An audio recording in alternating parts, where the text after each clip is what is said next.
Okay, let's unpack this. It is Sunday, January 25th, 2026. Right.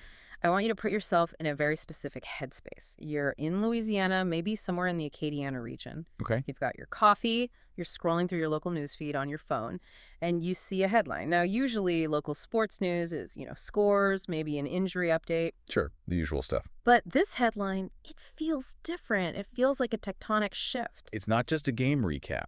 It's an announcement that the whole machinery of national recruiting is setting up shop right next door. Exactly. The headline comes from Active Acadiana, written by Eric Smith over at 337 Media.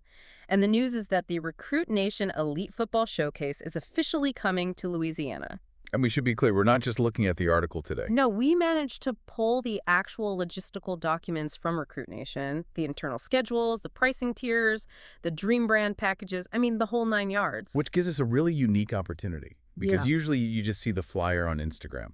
You see the hype. You see the hype. But today, we can actually look under the hood. And that is the mission for this deep dive. We aren't here to sell tickets. We want to use this specific event, this elite showcase in Lafayette, as a lens to understand how modern athletic recruiting actually works in 2026. Right. We want to know what promises are being made to these families, how these events are structured down to the minute, and, why it matters that this massive national machine is deciding to expand into the 3337 area code right now. It's about peeling back the layers. On the surface, it looks like a football camp. You show up, you run around, you get tired. Sure. But when you analyze these documents, you realize it's a complex intersection of data collection, biometric testing, and some very sophisticated marketing. So let's start with the where and the when, because the article by Eric Smith drops some very specific coordinates that matter. They do. The event is locked in for April 11th, 2026. April 11th, okay. And the location is Lafayette Christian Academy on Portland Avenue. Which is a powerhouse location locally. It is. It's a physical anchor for athletic development in that region. It signals legitimacy immediately. Right. But what strikes me, and this is where we start to see the shift in the industry, is the target audience. What do you mean? Well, the source material is explicit. This isn't just for high school seniors scrambling for a last-minute scholarship offer. No. This event is open to the class of 2026, sure, but it goes all the way down. Oh, far down. All the way down to fifth graders. Fifth graders. So we're talking about 10 or 11-year-olds. Correct. That stops me in my tracks a bit. You have kids who are barely out of elementary school, potentially stepping into the same evaluation ecosystem as guys who are about to graduate. In terms of the event structure, yes, they're entering the very same funnel. Wow. And you have to ask, why Louisiana? Why now? The source material is actually pretty transparent about this. Eric Smith writes that Louisiana is one of the most talent-rich football states in the country. Which, statistically, that's hard to argue with. Per capita, Louisiana puts a massive amount of talent into the collegiate and professional levels. Exactly. Recruit Nation isn't throwing a dart at a map. They are essentially oil drilling. They know where the resources are. They are tapping into a pipeline that already exists. But here's the thing that I found really interesting in the Active Acadiana piece. Every camp claims they're the best, right? Oh, of course. Come to our camp, we'll make you a star. It's standard marketing fluff. Right. But these documents highlight some very specific differentiators. They're positioning themselves aggressively against what they call the typical camp. That's a key point in their messaging. The text uses phrases like authentic evaluation, real coaching, and real opportunity. Real opportunity. I caught that too. It feels like they're throwing shade at those camps where you just show up, run around cones for 2 hours, get a cotton t-shirt, and leave. They absolutely are. They are explicitly contrasting themselves against those photo op camps. The source notes that athletes will be evaluated by some of the best football minds in the game, including experienced trainers and current college coaches. So the claim is that this is an environment built to teach, challenge, and showcase talent the right way. The right way. That implies there's a wrong way. Which is interesting. It suggests that just playing the game isn't enough anymore. You need hands-on development from the experts. Well, the wrong way in this context is passive participation. They are promising active evaluation. It's a job interview in cleats. I love that image, a job interview in cleats, because when you look at the camp timeline included in the source documents, that is exactly what it looks like. It's not a fun Saturday in the park. No, it is rigid. It is precise. It's structured like a professional combine. It's designed for efficiency and, well, data extraction. So let's walk the listener through this day, because I think understanding the schedule helps us understand the pressure these kids are under. It's the morning of April 11th. You show up at Lafayette Christian Academy. Check-in is 8:30 a.m. to 9:00 a.m. You get your camp number. And pause there for a second. That number is significant. In modern recruiting, you aren't John Smith anymore. You are number 426. Ah. That number is tied to your data profile. When a coach writes something down, they write down the number. So you are digitizing yourself the moment you walk in. You become a data point. Precisely. You are entering the database. Okay, so check-in closes. 9:00 a.m. sharp. Orientation. But they don't call it orientation. They call it the starting point. The language is so intentional, the starting point. The source says this is where coaches set the tone. And what does that mean? Looking at the notes, they aren't just telling you where the water coolers are. They're breaking down the incentives, specifically mentioning elite camp invites and recognition. They're establishing the stakes before a single muscle is stretched. High stakes, right out of the gate. And then at 9:50 a.m., the testing begins. The morning grind. This is the biometric phase. This is where the stopwatch rules everything. We're talking about the 40-yard dash and pro agility drills. Yeah. Now, for the listener who maybe watches football on Sundays, but doesn't follow the nitty-gritty of recruiting, why do these specific drills matter so much? Yeah. Why is everyone obsessed with the 40? It's about the measurables or verifieds. College coaches get thousands of emails from parents saying, my kid is fast. That means nothing. It means nothing. It's subjective. But if a third-party event like Recruit Nation logs a laser-timed 4.5-second 40-yard dash, that is currency. That is a verified fact. It filters the database. It separates the fast from the football facts. Exactly. It's the gatekeeper metric. Right. And the pro agility or the shuttle run that measures change of direction, hip fluidity, can you stop and start? Right. These numbers often enter the room before the athlete does. If your numbers pop, the recruiter clicks play on your highlight reel. Yeah. If the numbers are average, they might never watch the tape. That is a terrifying amount of pressure for 9:15 in the morning on a Saturday. It is. You're asking a kid, maybe a 7th or 8th grader, to perform at peak physical output while knowing that the number on the stopwatch could dictate their inbox for the next year. So you survived the testing. You've run your 40. Your hamstrings are loose. Now it's 10:15 a.m. The schedule shifts to skill application. This is the pivot from athlete to football player. You can be fast, but can you actually play the position? The timeline breaks this into two parts. First, from 10:15 to 10:45, we have drill work.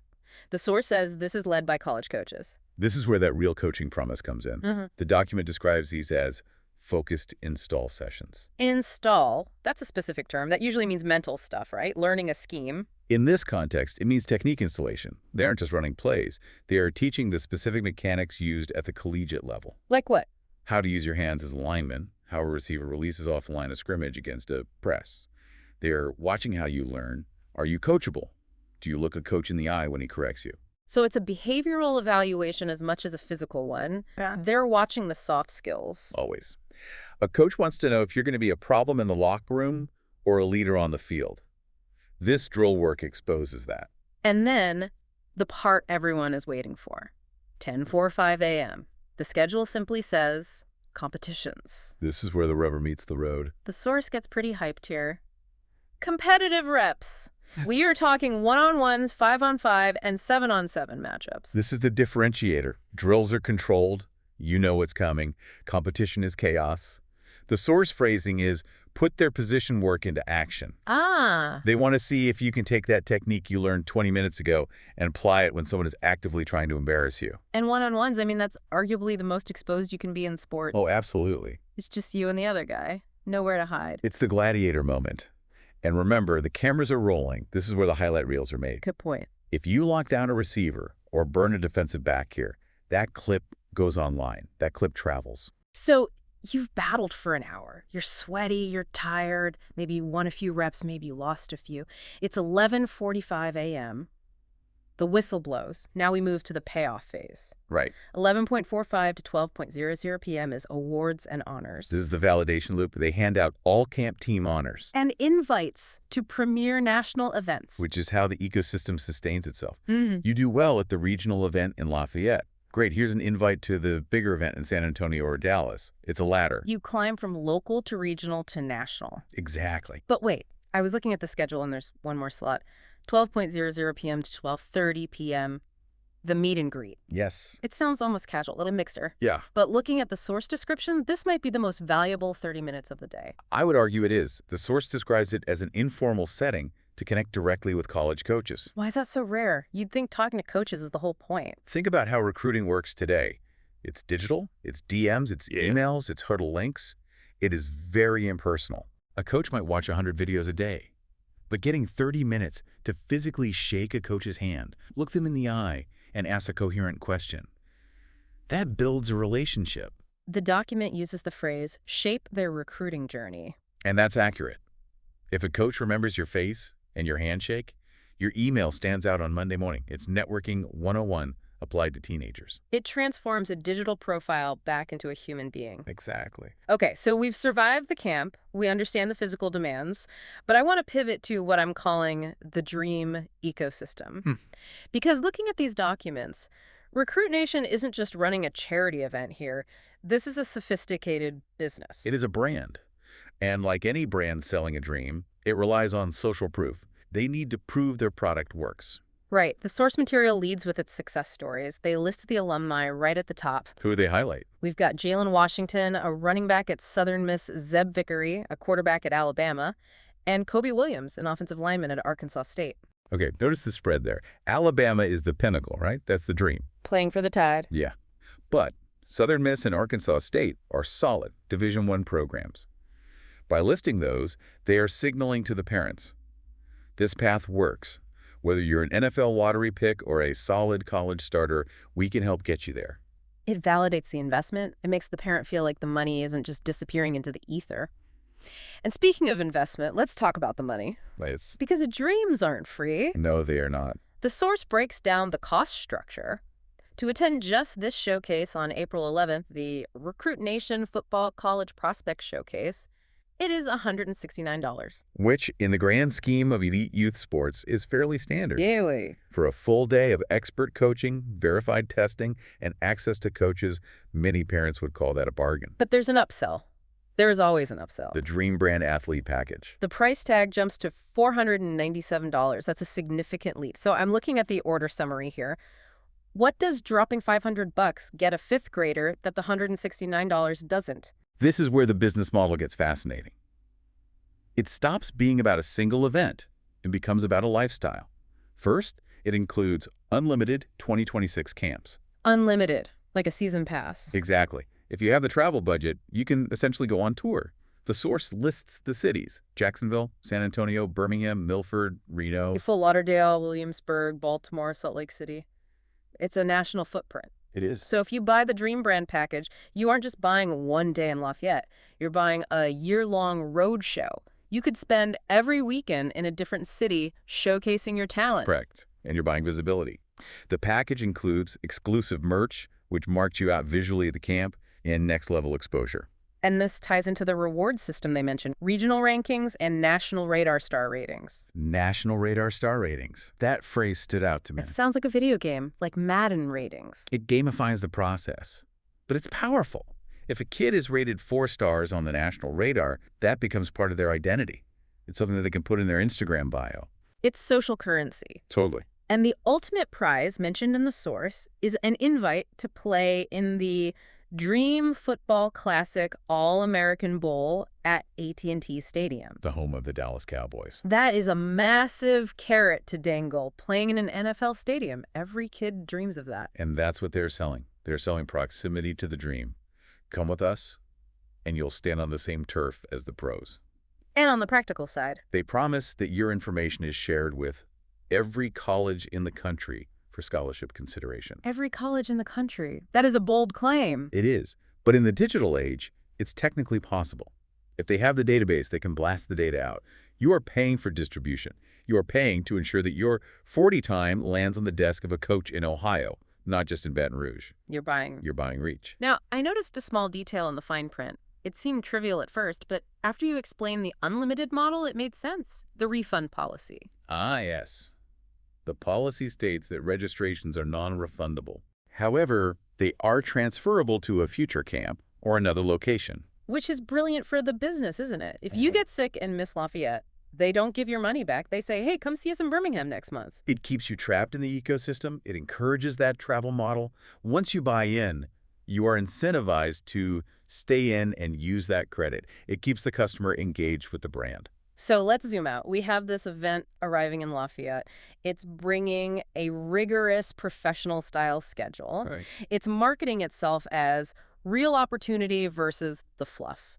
And it's backed by a national business model that sells exposure, rankings, and star ratings for a price. It's a comprehensive system, and frankly, it reflects the reality of youth sports in 2026.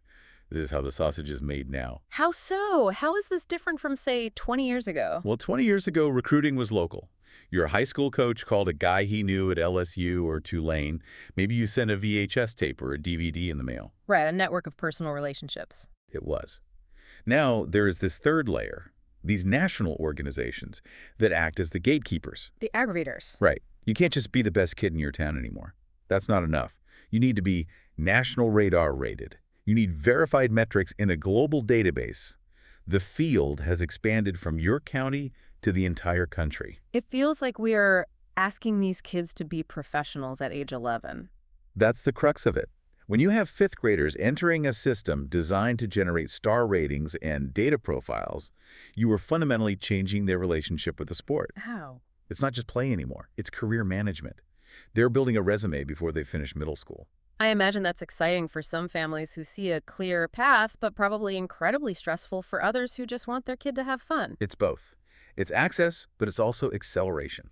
It speeds everything up. It raises a pretty heavy question to leave our listeners with today. We're seeing programs accepting athletes as young as 5th grade to be evaluated for national radar status. As we watch this event unfold in Lafayette, you have to wonder, at what point does the line blur between athletic development and the professionalization of childhood?